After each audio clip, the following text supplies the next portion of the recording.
Hi guys, எல்லாருமே எப்படி இருக்கீங்க?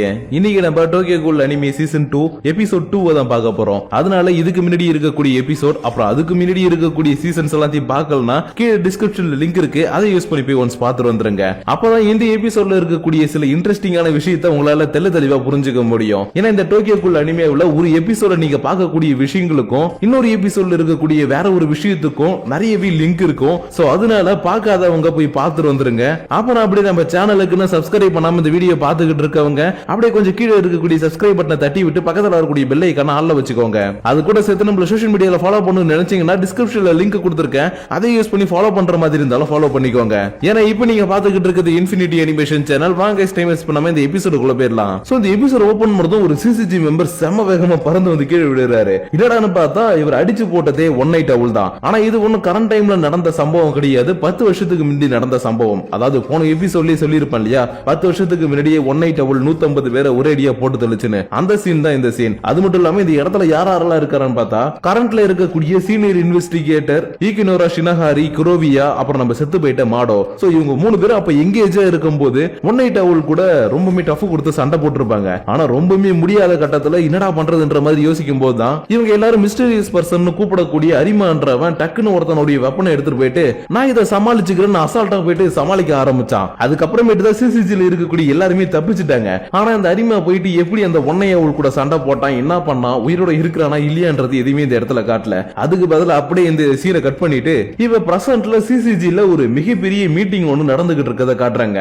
அதுவும் வாஷுன்ற ஒரு மிகப்பெரிய ஹெட்டோடைய தலைமையில. அதாவது இத்தனை நாளா நம்ம வார்டோடைய ஹெட் தான் பெரிய ஆள் நினைச்சிட்டு இருந்தோம் இல்லையா, அது கிடையாது. அவங்களுக்கு மேல இருக்கிறவர் தான் இந்த வாஷுன்றவர். சோ இப்ப எல்லா வார்டோடைய லீடரையும் இவர் கூட்டு வச்சு இந்த இடத்துல ஒரு மீட்டிங் போறதுக்கு காரணம் என்னன்னா ஐ பேட்ச் கோல் தான். அதாவது நம்ம காணிக்கை. ஏன்னா அவன் போயிட்டு ஐகிரியில சேர்ந்ததுக்கு அப்புறம் எக்கச்சக்கமான பிரச்சனைகள் நடந்துகிட்டு இருக்குது. அது போக இவங்களுடைய கண்ட்ரோல்ல இருந்தா 9th ward, 10th ward, 11th ward மூணுமே அவுட் ஆஃப் கண்ட்ரோல்ல போயிட்டு இப்ப கோல்ஸோடைய கண்ட்ரோலுக்கு போயிடுச்சு. இதனாலதான் வாஷு தனக்கு கீழே இருக்கக்கூடிய எல்லா ஹெட்டையும் வர வச்சு இங்க பாருங்கப்பா 3 வார்டை இப்ப அந்த கோல்ஸ் கைப்பற்றிட்டாங்க. அதனால இதுக்கப்புறம் என்னென்ன பண்ணுவாங்கன்னு நம்மளால கணிக்க முடியாது. சோ எதுவா இருந்தாலும் நம்ம தயாரா இருக்கணும். அது போக ஐகிரி டீம்ல சேர்ந்திருக்கக்கூடிய ஒன் பேட்ச் கோலை எங்க பார்த்தாலும் உடனே போட்டு தள்ளி ஆகணும்னு சொல்லிட்டு இருக்காரு. ஏன்னா இவன் ஐகிரியில சேரத்துக்கு முன்னாடியே டோக்கா நினைச்சு பார்த்துருப்பா இல்லையா, அந்த இடத்துக்கு போனா இப்ப முழு கெட்டவனா மாறிடுவானே. அதுக்கேற்ற மாதிரி தான் இந்த ஐகிரியில சேர்ந்ததுக்கு அப்புறம் இவங்களுக்கு யாரெல்லாம் குடைச்சல் கொடுக்குறாங்களோ அவங்க எல்லாரையும் தேடி தேடி கொண்டுகிட்டு இருக்கிறான். இன்னும் சொல்ல போனா இவங்க 3 வார்டோடைய கண்ட்ரோல் இழந்துட்டாங்கன்னு சொன்னாங்க இல்லையா, அந்த வார்டுல இருக்கக்கூடிய சிசிஜி மெம்பர்ஸ் போட்டு தள்ளினதே காணிக்கே தான். அதனாலதான் இப்ப வாஷு இவங்க எல்லாருமே கூட்டு வச்சு பேசிக்கிட்டு இருக்கும் போது இங்க பாருங்கப்பா அந்த ஐபேட்ச் கோல்டுடைய த்ரெட் ரொம்பவே அதிகமாயிடுச்சு. அதனால எப்படியாச்சும் அந்த கோல்டுடைய த்ரெட்டையும் கம்மி பண்ணியாகணும், அதே நேரத்தில் நம்ம இழந்த எல்லா வாட்ஸையும் திரும்பவும் கைப்பற்றி ஆகணும். சோ இப்போ நம்மளுக்கு அதுக்கு தேவையானது ஒரு ஸ்பெஷல் டீம். அதனால உங்களுக்கு கீழே இருக்கக்கூடியவங்களை யூஸ் பண்ணி ஒரு ஸ்பெஷல் டீம் கிரியேட் பண்ணுங்கன்னு இவர் இந்த பக்கம் மீட்டிங்ல பேசிக்கிட்டு இருக்க. இன்னொரு பக்கம் அன்டேக்ல இருக்கவங்க என்ன பண்ணிக்கிட்டு இருக்காங்கன்னா திரும்பவும் இந்த காஃபி ஹவுஸ் ஓபன் பண்ணணும்ன்றதுக்காக எல்லாத்தையுமே பழையபடி ரீபில்ட் பண்ணிக்கிட்டு இருக்காங்க.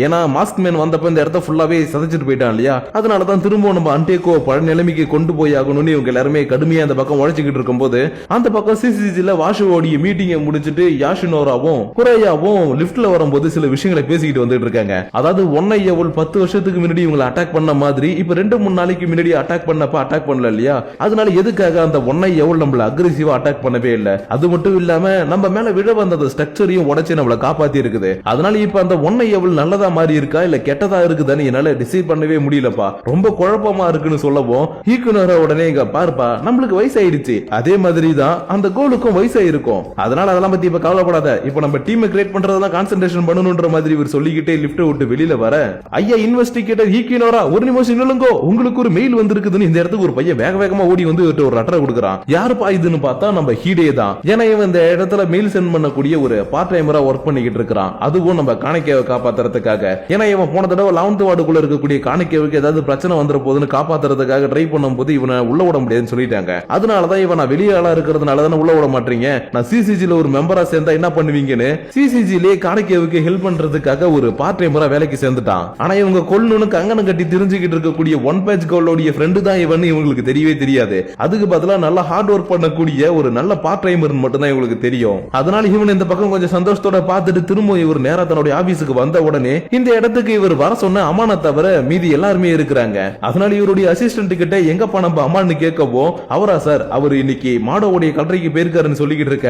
அது சரி, அப்பனா அவனுடைய பார்ட்னர் இன்னைக்கு மீட் பண்ண போது அவன் செம ஷாக்காக போறான்ற மாதிரி இவர் சொல்லிக்கிட்டு இருக்கும் போது இன்னொரு பக்கம் இருக்கக்கூடிய அம்மான ஒரு பொண்ணு வந்து மீட் பண்றா. அதனால இவளை பார்த்ததுமே யாருங்க நீங்க இந்த இடத்துக்கு ஏன் வரீங்கன்னு கேட்கவும் அதை நான் தான் உங்கள்ட்ட கேட்கணும், ஏன்னா என்னுடைய பேரு அகிரா மாடோ அப்படின்னு சொன்ன உடனே ஒரு நிமிஷம் மாடோவா அப்படின்னா நீங்க மாடோவுடைய பொண்ணான்னு கேட்க, ஆமா நீங்க எதிர்பார்த்த மாதிரி நான் அவருடைய பொண்ணு தான், அது மட்டும் இல்லாம இப்போ உங்களுடைய பார்ட்னரும் கூட தான் சொல்லவும் ஈக்கினோரா சொன்ன மாதிரி இவனுக்கு செம்மையாவே ஷாக் ஆயிடுச்சு. இருந்தாலும் எதுக்காக இவளை நம்மளுக்கு பார்ட்னரா போட்டிருக்காங்கன்னு இவனுக்கு தெரியாது இல்லையா. அதனால டைரக்டா ஆபீஸுக்கு வந்த உடனே ஒரு மீட்டிங்ல போய் கலந்துக்கும் போது தான் தெரியுது வாஷு ஒரு ஸ்பெஷல் டீமை கிரியேட் பண்ண சொல்லி ஆர்டர் கொடுத்திருக்காருன்னு. அதனால இந்த ஸ்பெஷல் டீம்ல இப்போதைக்கு யாரா இருக்கிறான்னு பார்த்தா நம்ம பிட் ஃபைட் அடிக்கக்கூடிய ஷூஷு, அம்மானுக்கு அசிஸ்டண்டா இருக்கக்கூடிய சின்ன பையன் ஈக்கினோராவுடைய அசிஸ்டன்ட், அப்புறம் புதுசா சேர்ந்து இருக்கக்கூடிய அகிரா மாடோன்னு மொத்தம் 6 பேர் இந்த டீம்ல இருக்கிறாங்க.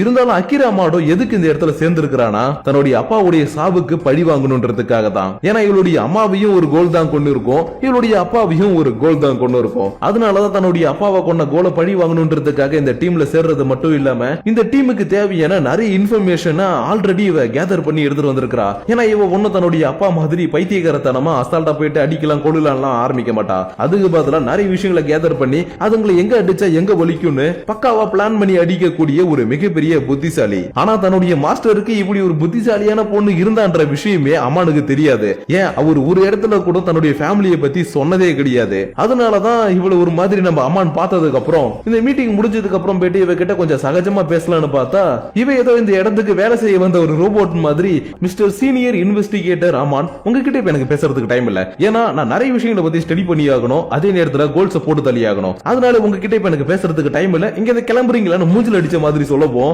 என்னடா எப்படி சொல்லிட்டா அப்படின்னு கொஞ்சம் அதிர்ச்சியோட இவ ரெஸ்ட் ரூமுக்கு வர ஈக்கினோராவும் என்ன தம்பி மூஞ்சில அடிச்ச மாதிரி, என்ன தம்பி உன்னுடைய பார்ட்னர் உங்ககிட்ட இன்னைக்கு செம்மையா பேசினாங்க போல, அட ஏன் சார் நீங்க வேற ஒரு வார்த்தை கூட பேச மாட்டான்னு சொல்ல, ஐயோ என்னப்பா நீ விவரமே தெரியாம இருக்கிற, எந்த ஒரு பொண்ணுகிட்டயும் எடுத்த உடனே போயிட்டு உங்ககிட்ட பேசட்டுமான்லாம் கேட்க கூடாது, போனியா பாத்தியா டக்குனுக்கு டின்னர் கூட்டியான்னு இருக்கணும். அதனால நான் இப்ப சொன்ன மாதிரி அவளை இன்னைக்கு வீட்டுக்கு போறதுக்கு முன்னாடி டின்னருக்கு கூப்பிட்டு பாரு, கண்டிப்பா உன் கூட வந்து சாப்பிட்டுக்கிட்டு கொஞ்ச நேரம் பேசுவான்னு சொன்னதும் இவனும் சரி ஓகே இன்னைக்கு ஆபீஸ் முடிஞ்சு வீட்டுக்கு போற நேரத்துல ஹே அகிரா உன்கிட்ட கொஞ்சம் நான் பேசணும்னு நினைக்கிறேன், வரியா நம்ம டின்னருக்கு போயிட்டு சாப்பிட்டுக்கிட்டே கொஞ்சம் பேசலாம்னு கூப்பிடுவோம். ஓ டின்னரா, நீங்க இப்படி சொன்னதுக்கு அப்புறம் ஞாபகம் வந்துச்சு, நான் எப்பயுமே என்னுடைய ஒர்க்கை முடிச்சிட்டேன்னா கரெக்டா 9 o'clock வீட்டுக்கு போயிட்டு சாப்பிடுவேன், அதனால நான் இப்ப வீட்டுக்கு போயிட்டு சாப்பிட்டுக்கிறேன், பை பை சீனியர் இவ சொல்லிட்டு கிளம்பி போகவும் இவனுடைய சீனியர் இந்த இடத்துக்கு வரவும் கரெக்டா இருந்திருக்கும். அதாவது இவனுக்கு ஐடியா கொடுத்த சீனியர் இந்த இடத்துக்கு வந்திருப்பாரு. அதனால என்ன பாச்சு ஏன் இப்படி ஸ்டன் ஆகி போய் நிக்கிறேன்னு அம்மானு கிட்ட வந்து கேட்டுக்கிட்டு இருக்க, சார் தயவு செஞ்சு எனக்காக ஒரே ஒரு விஷயம் பண்ணுங்க, இங்க இருக்கக்கூடிய லைட் எல்லாத்தையும் ஆஃப் பண்ணுங்க. ஏன்பா அதான் நீங்க கொடுத்த ஐடியாவை கேட்டு இப்படி ஒரு பல்ப் வாங்கிட்டு நிக்கிறனே அப்புறம் எதுக்கு சார் லைட் இந்த பக்கம் காமெடி பண்ணிக்கிட்டு இருக்க. இன்னொரு பக்கம் டோகா தன்னுடைய ஃப்ரெண்டு கூட சேர்ந்து இன்னைக்கு லைப்ரரியில படிச்சு முடிச்சுட்டு வெளியில வந்துகிட்டு இருக்கா. ஏன்னா இப்ப இவளுக்கு கடைசி ஃபைனல் எக்ஸாம் வரப்போகுது இல்லையா, அதனால அந்த ஃபைனல் எக்ஸாம்ல அதிகமா மார்க் எடுத்தாதான் இவ எதிர்பார்க்கிற காலேஜுக்கு போய் சேர முடியும். அதனாலதான் இவ்வளவு கஷ்டப்பட்டு இன்னைக்கு இவ படிச்சுட்டு வெளியில வந்துட்டு இருக்கும்போது இவனுடைய ஃப்ரெண்டு வாயை வச்சுக்கிட்டு சும்மா இல்லாம நீ எந்த காலேஜ்ல போய் சேர போறேன்னு ஒரு கேள்வி கேட்டு இருந்திருப்பா. அதுக்கு இவ என்ன பதில் சொல்றதுன்னு தெரியாம தட்டு மாதிரி ஒரு காலேஜோடைய பேரை சொல்லவும் இது அந்த பையனுடைய காலேஜ் ஆச்சு, புரிஞ்சு போச்சுடி புரிஞ்சு போச்சு, எல்லாம் எனக்கு புரிஞ்சு போச்சு, அன்னைக்கு அந்த ரூம்ல இருந்த பையன் தான் உன்னுடைய லவ்வர். ஆனா இத்தனை நாளா நான் கேட்கும் போதெல்லாம் அவன் என் ஃப்ரெண்டு என்கிட்ட சீன் போட்டுட்டு இருந்தல, இதுக்கு அப்புறம் நீ என்ன ஏமாத்தவே முடியாதே நீ சொல்லப்போம். ஏய் உனக்கு எத்தனை வாட்டி நீ சொல்றது அவன் என்னுடைய ஃப்ரெண்டு மட்டும்தான், அவன் உன்னோட பாய் ஃப்ரெண்டு கிடையாதுன்னு இவளும் பின்னாடியே கத்திக்கிட்டு வந்துகிட்டு இருக்கா. சோ இப்படியே இன்னைக்கு இவங்க 2 பேரும் ஃபன் பண்ணிக்கிட்டு வந்ததுக்கு அப்புறம் ஒரு கட்டத்துல இவளுடைய ஃப்ரெண்டை தனியா அனுப்பி வச்சுட்டு வீட்டுக்கு போற நேரத்துல இவளுக்கு இப்ப தான் கூட காணிக்க இல்லையே அப்படின்ற ஒரு சின்ன வருத்தம் மனசுக்குள்ள இருக்கதான் செய்யுது. இருந்தாலும் அதை வெளியில காட்டிக்காம இவன் இந்த பக்கம் அன்டேக்கு போயிட்டு இருக்கும் போது இன்னொரு பக்கம் இருக்கக்கூடிய காணிக்கவும் அன்டேக்குள்ள இவன் கூட இருந்தவங்களை எல்லாருமே நினைச்சு பார்த்துக்கிட்டு ஃபீல் பண்ணிக்கிட்டு டீயை போட்டு குடிச்சுக்கிட்டு இருக்கான். ஆனா இவன் எதுக்கு இப்படி இந்த பக்கம் வந்தான், ஏன் ஃபீல் பண்ணி இப்ப டீயை போட்டு குடிச்சுக்கிட்டு இருக்கான்னு சுத்தமா புரியல.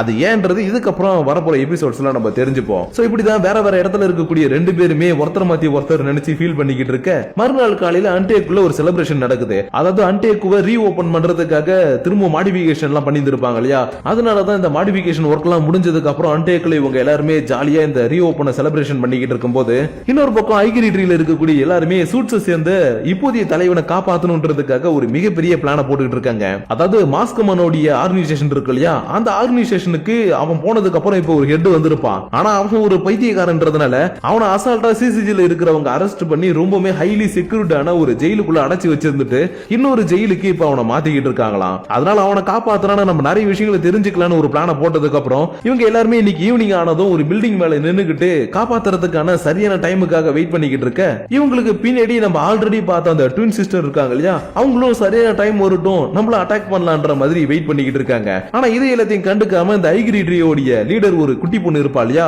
அதாவது உடம்பு முழுக்க ரேப்பர் சுத்திக்கிட்டு இருப்பாளே, அவ ஏதோ ஒரு ஃபேன்சியா இருக்கக்கூடிய ஒரு பெரிய வீட்டுக்குள்ள போறா. என்னடா நடக்குதுன்னு பார்த்தா இவ உள்ள போயிட்டு தன்னுடைய அந்த ட்ரெஸ் எல்லாத்தையுமே காஸ்டியூம் எல்லாத்தையும் மாத்திக்கிட்டு, கென் கானகே நீ கொஞ்சம் வித்தியாசமானவனா தான் இருக்கிற, அதனால உன்னை பத்தி சீக்கிரமா நாங்க நிறைய விஷயங்கள் தெரிஞ்சுக்க போறோம்னு சொல்லிக்கிட்டு இருக்கும் போதே அப்படியே இந்த இடத்துல இந்த எபிசோட முடிச்சிட்டாங்க. சோ கைஸ், இன்னைக்கு நம்ம பார்த்த இந்த எபிசோட் அந்த அளவுக்கு உங்களுக்கு பிடிச்சிருக்குமான்னு தெரியல. ஏன்னா இதுல கானகேவுக்கு அதிகமா இம்பார்ட்டன்ஸ் கொடுத்திருக்க மாட்டாங்க.